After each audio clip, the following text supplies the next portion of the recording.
Hey YouTube, today I would like to make a video about how I made my new enclosure for my water monitor. I'm pretty happy with the way it came out, so we'll kind of jump right in. Started with materials, which is, I used a full sheet of acrylic, which was 49 by 97, I believe, which is basically a 4x8 sheet. It's an inch longer on each side. So that's all this. This siding is all MDF. The only thing that's not MDF as far as the actual wood of the enclosure goes is this little, this spot right here and this spot right here. Those two pieces are pine. They were 1 inch by 4 inch by 8 foot piece I used. And then I'd ordered this glass from a local glass company. It's 1/4 inch tempered glass, and then the tracking I also ordered special made. That was probably one of the most expensive single pieces or single components, was the actual glass. Altogether this maybe cost $250, maybe $300. Let's see, some more components. I used polyacrylic sealant on the inside, and all I did was just buy a quart of it and just kept going over it until I felt that it was, well, until I used it all, and then I felt that that should suffice. For this black, I actually used the chalkboard paint. So you can see up here, my wife wrote "I love you" to me in this cool chalk marker, but I want anybody to be able to just draw on it, and you can just use a wet rag and wipe it off, but it doesn't smudge or anything, which is pretty cool. I also have venting on each side. Those are, I believe, 11 by 6 or something like that, or 11 by 7 vents. They're just from Lowe's. I put one on each side on the inside, and then I also put one on the outside just to cover it up, just to make it look pretty. And then I put some metal screening on the inside of that as well. So that I bought a whole roll of metal screening, and there's also some screening on the top. You can see there where the humidifier pipe runs to. The thing about that is, kind of after realizing that how much ventilation you actually get from the sliding glass doors, I mean, underneath there's a little bit of ventilation. There's quite a bit of ventilation right here and on top as well. It's not really necessary to have vents like that, especially such big ones. You could probably put a couple of those like 1.5 to 2 inch hole vents if you really wanted to, but that's not absolutely necessary. It's okay, it works out because I run a humidifier in here, but in future builds I probably won't do that. If I'm doing sliding glass doors, I'm just going to go ahead and use those, let those be the ventilation. So moving on, what else do I have? Okay, so for my heat sources, I actually like using ceramic heaters. I know not a lot of people necessarily do, but I do. So you get these little, ceramic heat fixtures from Lowe's as well, and they're super cheap. It was maybe $1 or $2 a piece for each of these, and then you just got to get the wire as well, which you can see the wire, and you wire it yourself. It's real easy. It's just two solid wires, and each one goes to a contact on each side underneath, and then you just got to put a plug on the end. It's super easy. And if you ask them at like Lowe's or something like that to show you how to do it, I'm sure they can do that. So then I use ceramic heat emitters. Like I said, they do real good and humidity, and they last real long. And so I have 150 watt on this side, and then 100 watt on this side. I actually have them alternating, so one turns on during the day and the other one turns on at night. So the 100 watt turns on at night, and that one turns on during the day. I used to have just that one turn on and off, and that one stay on, but it was getting too hot, and I think that works out perfectly, because even right now on the cool side it's about 90, and that's not even, well, when it was surface temperature it was getting like 100, and then surface temperature would be like 110 over here, and it'd be like 120 over there.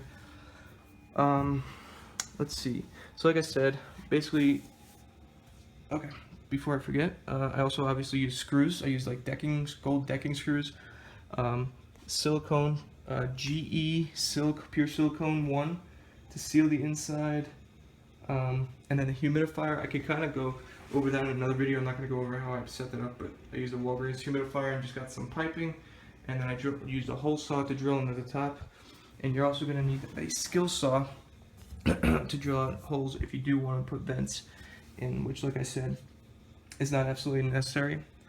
So my overall dimensions here are 49 inches wide from here to here. It's 24 inches deep from front to back, and then from bottom to top it's 24.5 inches. Excuse me. One of the big things to note is that if you are building something like this, you have to account for the depth, the thickness of the wood. So since this is 3/4 inch MDF, this whole length, like I said, is 49 inches. You have to take off that 1.5 inches for each piece of MDF. So you have to do that for every dimension. So since this is 49 minus 1.5 inches, you get 47.5 inch piece of wood here. Okay. So yeah, just don't forget to account for that, and just kind of draw it out or have an idea of how you're going to do it beforehand, especially if you don't work with wood a lot.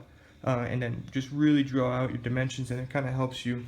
The way I actually had the wood cut, I was actually at Home Depot where I got the wood from.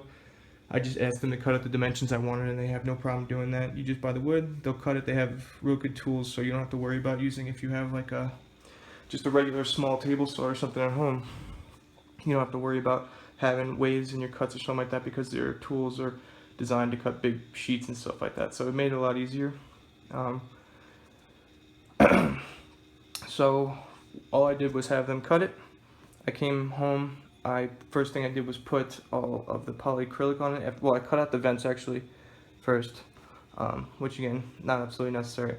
And then I put the polyacrylic all over the inside. And then I think it was about 3 coats of it total, until I ran out, used my whole cord up.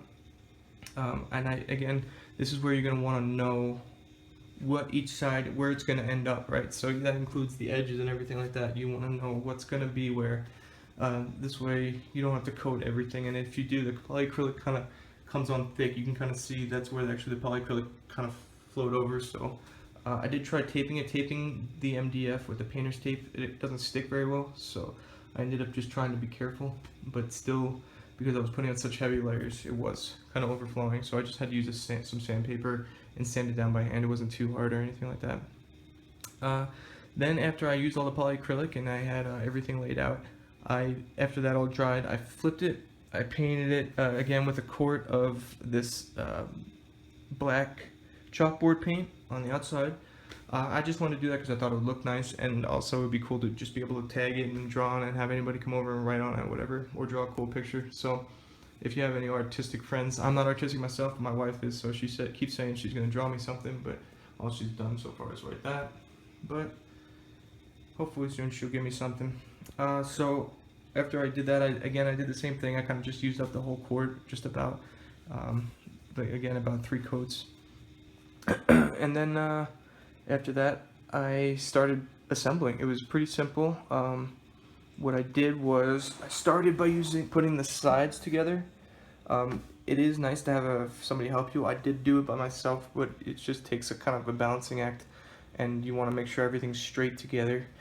So you kind of just put it in an L, and then you screw it together, and then now that that's strong, it makes it easier to put on this side. So then after I had all that, I then put on the top, and then I asked my wife to come help me flip it, and then I put on the bottom. One thing that I did do, and you can kind of see here, I actually countersunk the screw holes, which means that you have to pre-drill for sure, otherwise it'll start splitting the wood. I pre-drilled each hole, but then I used a bigger drill bit that was just the size of the head of the screw, and I just drilled a little bit in, and then this way the screws wouldn't be sitting flush or out a little bit, they'll actually go in. You don't have to do it as deep as I did.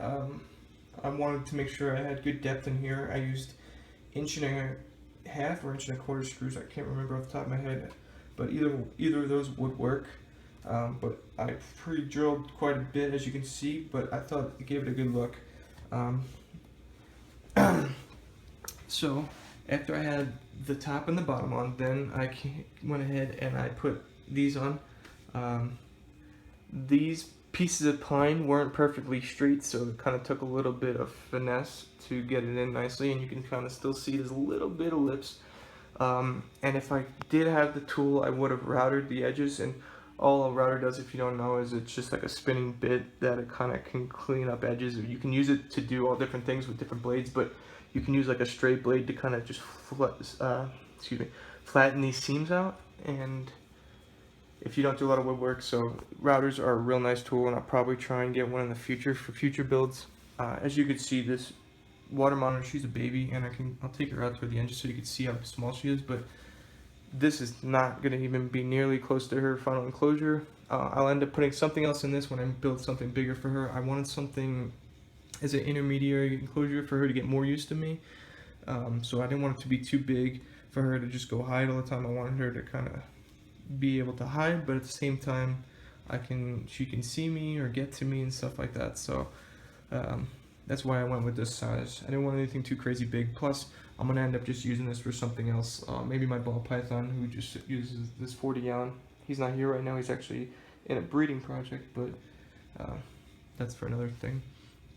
Anyway, so you can see I kind of, again, the painter's tape doesn't work too well, so I mean I can probably try and clean this up a little bit. You can see kind of the paint went over, but all in all, it still came out pretty good.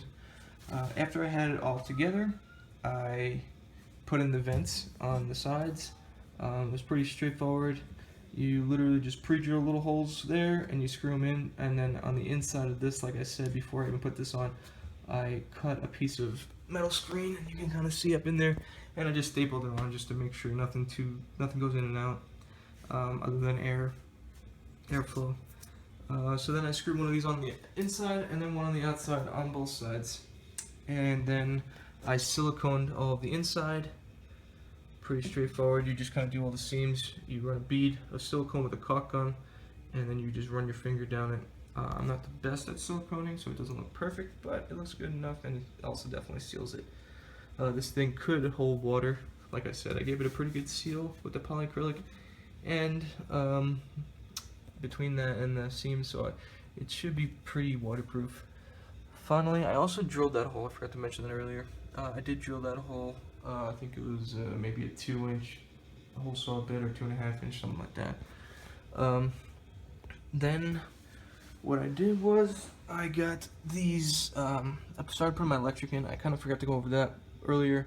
Those are 2-foot fixtures for T8 bulbs. I got from Walmart. I don't remember the price, but they're not very expensive. And then I got UV bulbs from 2-foot UV bulbs from Petco to put in there, and I had 2 of them. Let's see if you can, yeah, you see that one. There's one up right behind the door, and then one on the back, just to make sure. I know there's a whole argument as to whether monitors need UV. I just feel better giving it to them. Plus, as you see, I have plenty of grass, and it's all flat and stuff now because the monitor likes to run on it and flatten it out. And I will try and post a picture in this video of when it was nice and healthy. It was super tall and looked really cool, but it just gets a little trampled and such, so that's how it ends up looking. But it looked really nice when the grass was like real tall and was real cool. Okay, so next part, back to the build. I special ordered all this glass. I special ordered the size. The sizes are, it's like 25 inches wide by, you had to take off 1.5 inches for the height to make room for the tracking. So since the height of this hole was, let's see, I can't remember off the top of my head. It is like 16 inches. I think it was like 14.5 I had to get for the glass by height, and 25 wide, and like I said, it's 1/4 inch tempered.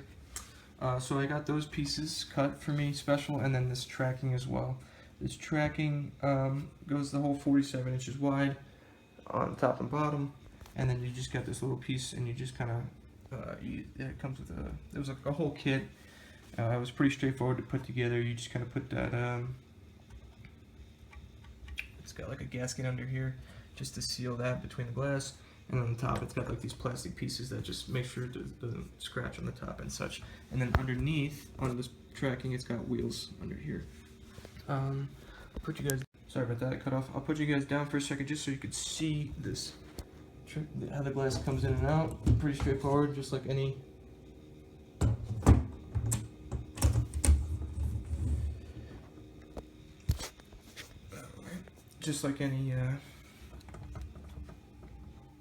display case track. That's exactly what this is for. It's for display cases and such. So that's pretty much it for the whole build. As far as the inside, I just have organic soil in here, just so she can burrow and do whatever. I didn't put any sand in it. I thought about it, but it didn't really seem super necessary. There actually is sand in this mixture. I could have added more if I wanted to, but it just seemed fine to me. And then I planted a bunch of grass seed, which I just got straight up grass seed from Walmart. It doesn't have any like extra, what's the word I'm looking for? Gosh, any bad chemicals or anything like that in it. And then I put a bark hide. I'm gonna get a sheet of cork bark, and I also want to get something kind of to raise up over here so she can climb up on it and make the basking spot a little hotter. I got this plant in here, some stones just to soak in the heat from Petco, and this is just an oil drip pan. I have 2 of them. It makes it easier to lift this out without taking soil everywhere, so when I go change the water, it just makes it easier. And it's a nice big tub for her to soak in and such. That's pretty much everything. If you have any questions about anything I did for this, please feel free to ask. And if you want to see how I made my little humidifier, it's not a very complex thing, but if you want to see exactly what I got and all that and about how much it costs, I would be happy to make a video on that. But right before I end this, let me just pull her out, and then again, at the end of the video, I'll try and see if I can get a picture of my build after I first built it with all the grass being real tall on it. So here is my monitor. She doesn't really have a name yet. I've kind of been calling her different things, but I don't really have a name for her yet. So this is her, freaking out. She's actually pretty mellow. She doesn't really like the camera, which seems to be a common thing for monitors in general. But she'll outgrow this soon enough, and I'll just build her something else. I actually really enjoy doing the builds, so I really didn't mind building her something a little smaller for the meantime. And then as soon as she's kind of getting a little bit tight in here, well, before she even starts getting tight in here, I'll just build it, and then right as soon as I see her getting a little just too big for it, I'll just throw her right in the other one that I already had built. I've also considered just letting her free roam this room. It's a room only for pets. It's just the only thing that's negative is it had carpet in it, and I wish I didn't have carpet in here. It would make it a lot easier. Like tile would be amazing. Even hardwood flooring wouldn't be too bad, but I wish I had tile in here. It would be the best, and then I would just let her free roam easily. But I've thought about just letting her free roam this whole room. When she gets older, just giving her a basking spot, a humidity, like a humidifier running, just keeping it real humid. But yeah, so that's my build. Yeah, let me know if you have any questions, and if you like it, let me know. If you have any problems with it, just let me know. And I'm always looking to learn and grow and do better. So she's real cool. She's honestly real mellow. She just gets a little skittish sometimes, but she doesn't really bite or anything like that. There you go. Yeah. She's curious. She doesn't really eat in front of me much yet. I was just actually on vacation, and my buddy was watching her, and he said she ate out of his hand, which is pretty awesome, and I'm hoping she starts doing that for me too. But yeah, she's real pretty. She likes this front opening tank, and it works real nice for me, and I look forward to building more. Yeah, let me know if you have any questions. Thanks, guys.